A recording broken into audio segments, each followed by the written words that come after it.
कुठल्याही केसचं ड्राफ्टिंग किंवा कुठल्याही केसच्या उत्तराचं ड्राफ्टिंग हे अगदी मुद्देसूद पाहिजे. जसं घडत आलं तसं सिरियली पाहिजे. आधी 2022ची माहिती, नंतर 18ची माहिती, नंतर 24ची माहिती.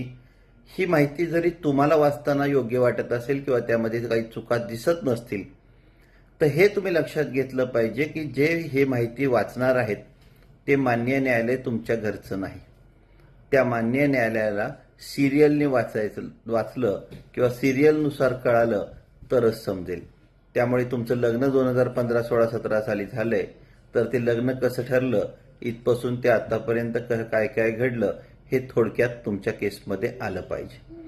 ते तुमच्या केसमध्ये येत असताना 17 साली काय घडलं, 18 साली काय घडलं, मग कोरोनामध्ये काय घडलं, मग 24मध्ये काय घडलं, 25मध्ये शेवटचं काय घडलं किंवा शेवटचं विभक्त कधी झालो, अशा सिरियलमध्येच असलं पाहिजे.